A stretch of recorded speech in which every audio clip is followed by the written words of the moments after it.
اللي راح نتناول فيها مخاطر الأمنية المتطورة تستهدف كمؤسسات الشرق الأوسط بشكل دائم. راح يكون يلقيها روي كيرفي، Vice President for Middle East and Turkey and Africa for FireEye. نص ساعة إن شاء الله. Thank you for the opportunity for presenting you today. My name is Ray Kafety, and I work for FireEye Middle East, Turkey and Africa, based in Dubai. Today, I have half an hour to present to you the what we call the Advanced Cyber Threat Report that we have found during our engagement across Europe, Middle East, and Africa for the past 6 months, or the first half of the year, from January to June 2016. So we're going to go about and show you some of the crimeware trend and the methodologies that some of the threat actors that are using in trying to penetrate the most sophisticated networks across Europe, Middle East, and Africa. We're also going to hone in into the 3 big market vectors that are affected with the cyber threat in the region. So our findings when we do a proof of concept, or when we go to an engagement with a customer to find out their threat landscape, we find out that there are actually 3 levels of intentions that the threat actors are going after. Basically, the most prevalent objective of a cyber attack is to steal confidential and personal data. So they steal personal data, and they use the personal data within the organization to gain a business advantage or gain a business insight into the strategies of that specific business. Some cyber attacks are there to gain a competitive advantage, to go into a competitor network, steal information about a future project or a future product, to be able to simulate and replicate that for their competitive advantage. And some cyber attacks, they go into the utilities, the control systems, the oil companies, to disrupt or degrade the operational reliability. So either shut down plants, power plants, or nuclear plants, or what have you, to be able to have a malicious objective after that. So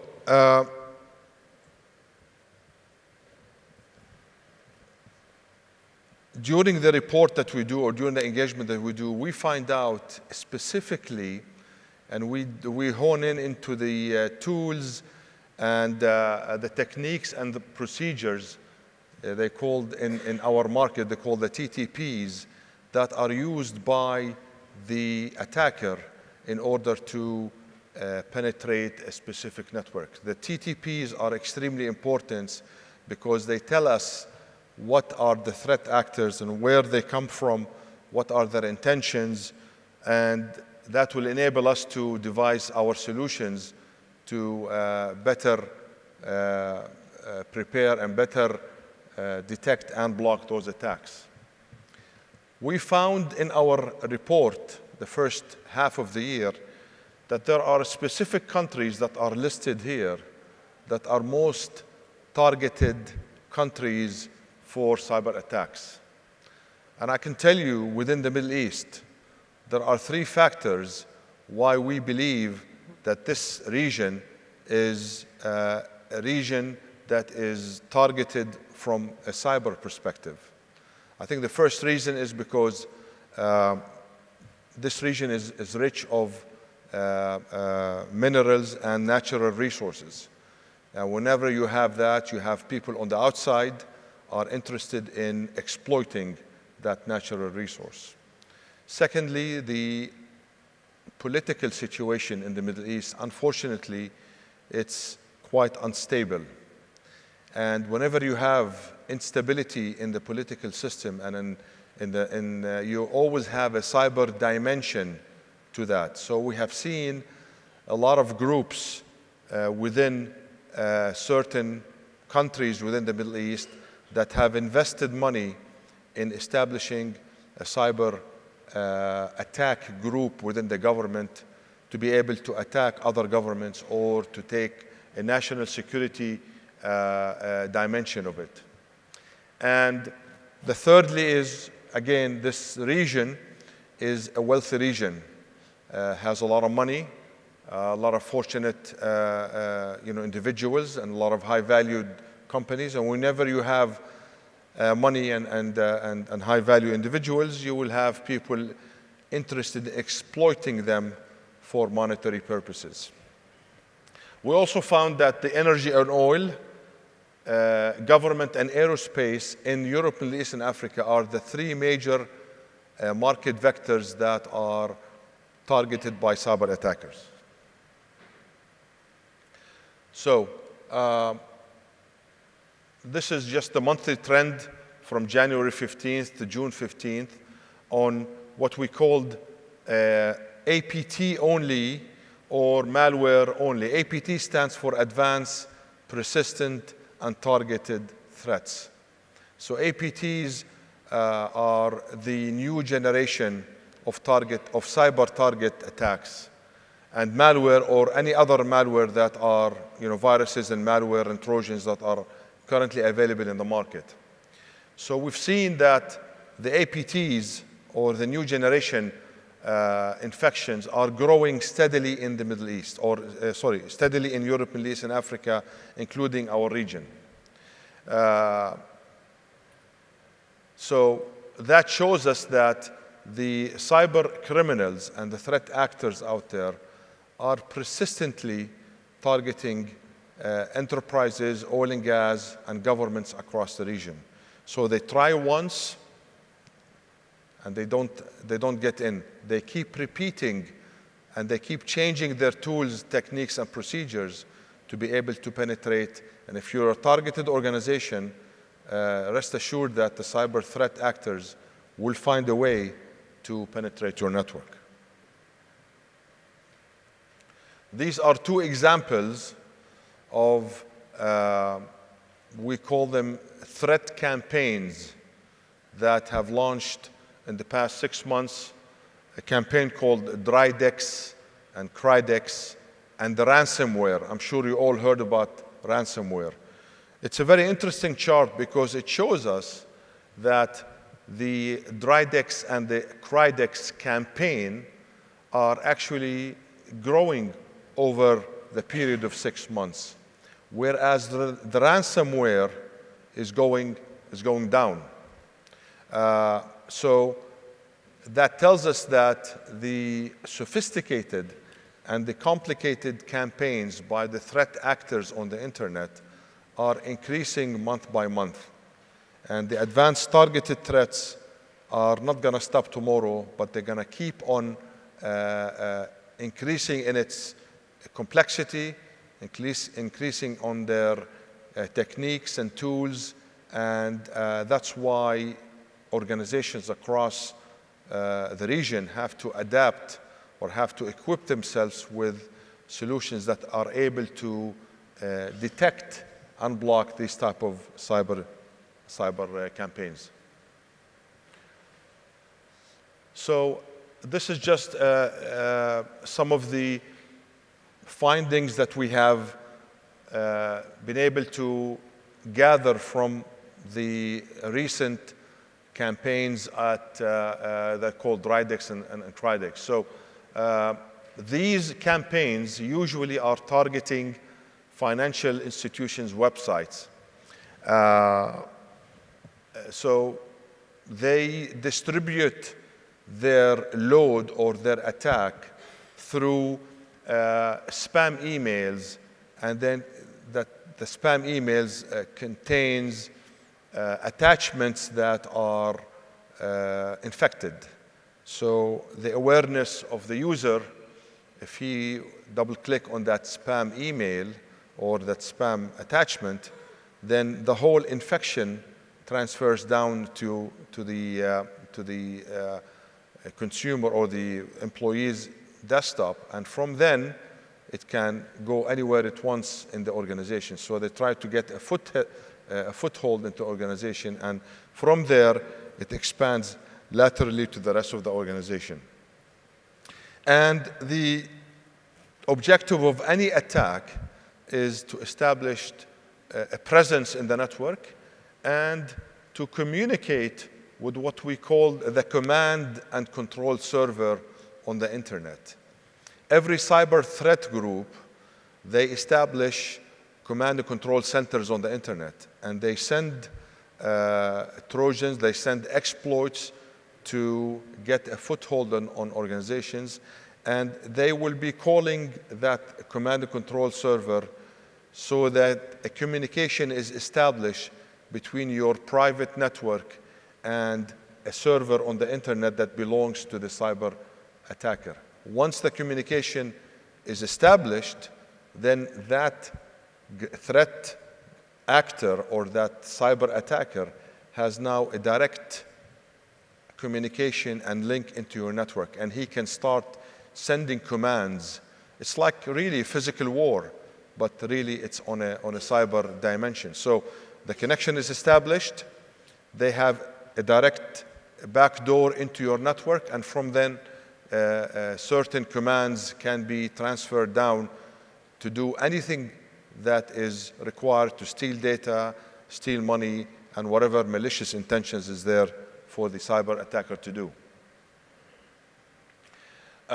Once the credentials is stolen from that specific website or specific organization, there is a whole black market on the internet that those attackers can sell those credentials or data that was stolen from that specific enterprise for money. So the intention always for any cyber attack to come in is for some sort of a gain, either a financial gain or competitive advantage, or for a national cybersecurity attack on a neighboring government or a neighboring country. So this is something called the Vault Market. The Vault Market is a website that is established on the web, and this website receives stolen credentials from cyber threat actors for money. So there is a financial gain to be had for those threat actors to steal your credentials. And they're focused on selling your personal information and financial data to other groups. So it's really what we call a dark economy. There is mafia on the internet. There are people trading your personal and confidential data for financial gain. That is not something science fiction, but there's something is happening now. What we found out that these are specifically the highest number of APTs or advanced persistent and targeted threats that were detected in Europe, Middle East, and Africa in first half of 2015. These are the countries that were kind of targeted with these level of advanced targeted threats. As you can see, Saudi Arabia is there, Turkey, Israel, and all of those countries within Europe. So the threat is real, and it's active on a daily basis. Okay, let me just skip on the African because it doesn't.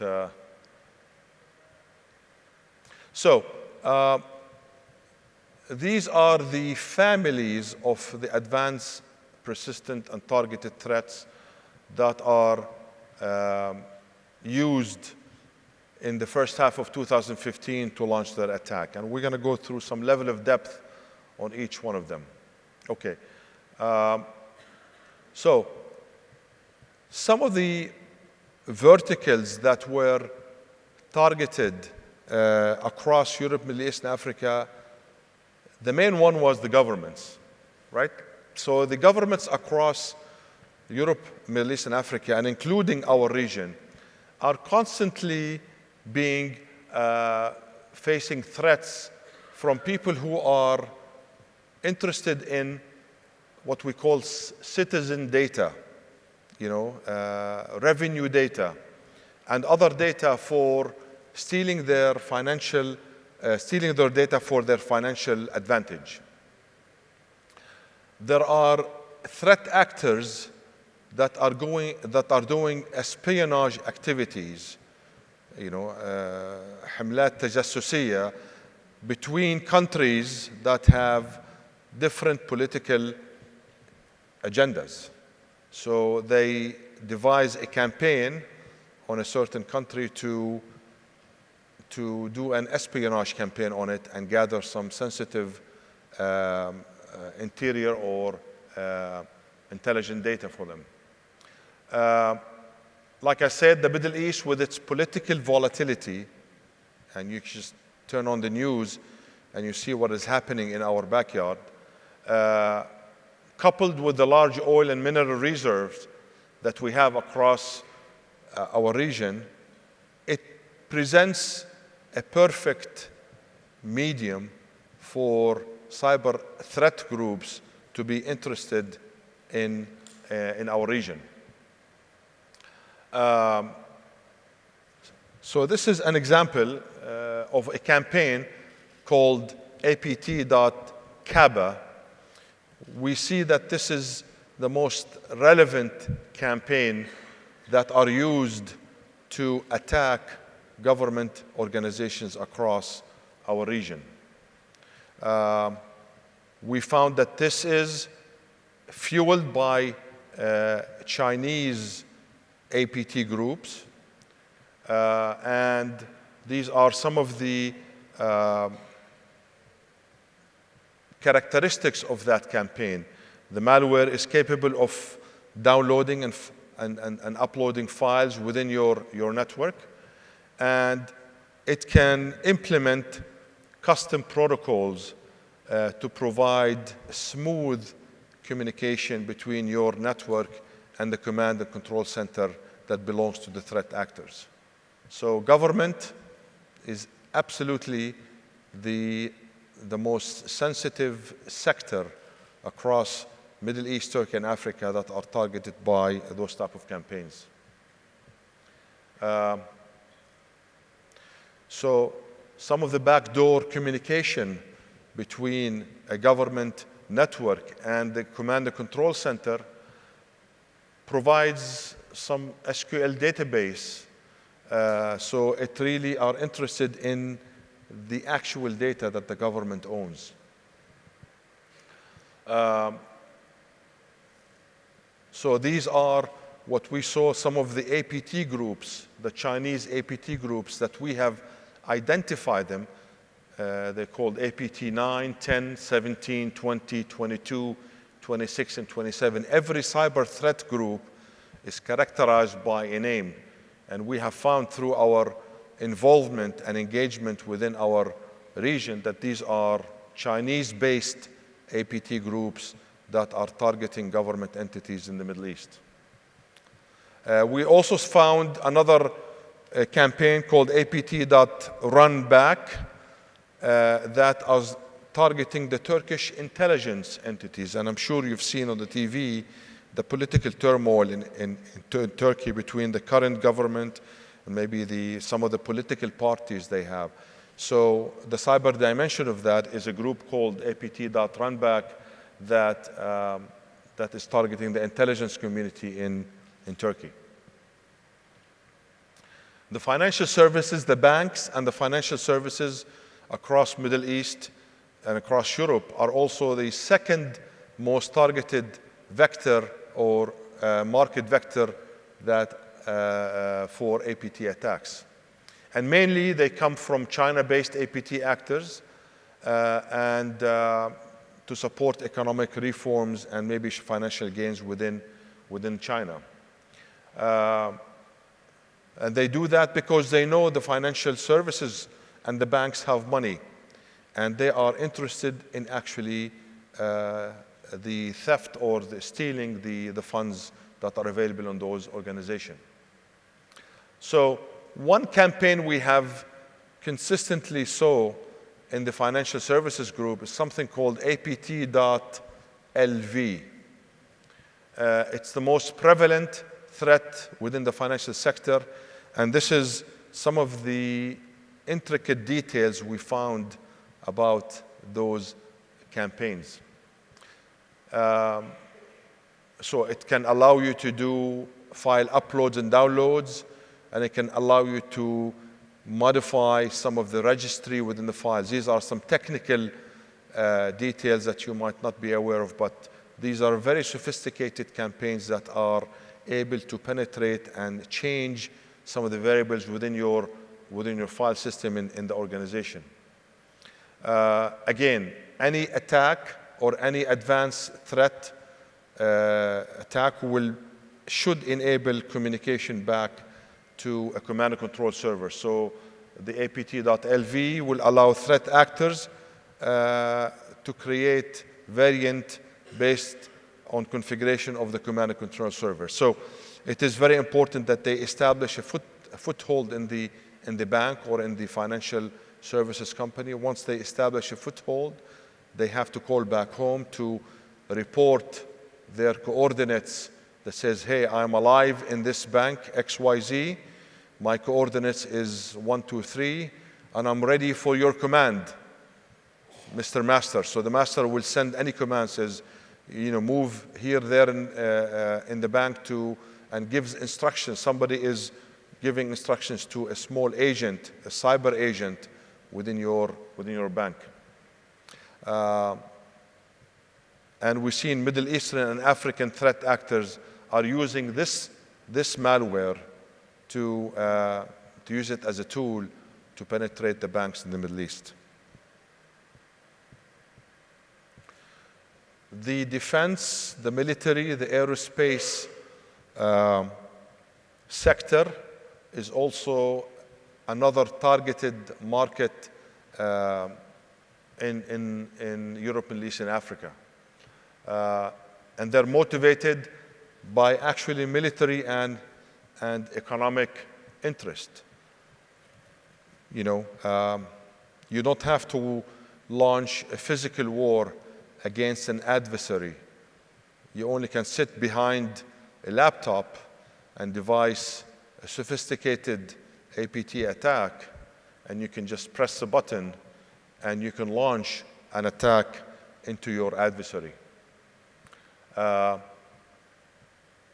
It is actually used in war scenarios that would likely deny the adversaries the use of the affected military system. So these type of attacks will get into a military establishment, Ministry of Defense, maybe the Army, maybe the Navy, and the objective of it is to disrupt the adversary's military system. So when they actually decide to launch the physical war, the adversary doesn't have any system to use because it's been corrupted by the malware attacker.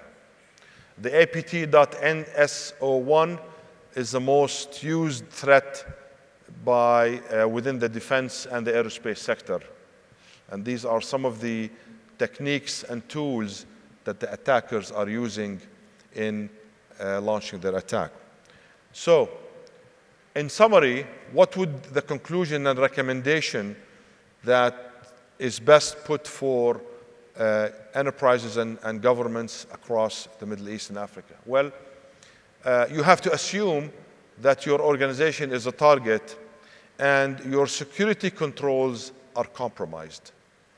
The current security solutions in the market today are ill-equipped to be able to catch and detect and block those sophisticated APT, advanced persistent cyber attacks that a virus or a signature-based solution is not able to do. So you have to assume that your organization is a target and maybe it's already compromised. You have to establish a cyber risk framework supported by your managing director or board of directors or the chief executive officer. If the C-level or the chief executive officer or the chief information security officer is not on board with the framework, I think the implementation and the execution will fail. You have to establish an incident response service, which means if I'm an organization and I was hit by a cyber attack, how I am going to be response to that incident? Am I qualified? Do I have the organizations? Do I have the skills? Do I have the tools to be able to mitigate the risk and bring my network to a normal state as soon as possible? So you have to think about SOC, CERT team, incident response team, to detect and react to APT events very quickly. You also have to enhance your visibility by subscribing to cyber threat intelligence feeds that are available in the market today. Those feeds are very up-to-date and can help you and alert you to any new attack that are about to be launched or not. So threat intelligence are extremely important. And you have to really bring in the right technology that could identify APT.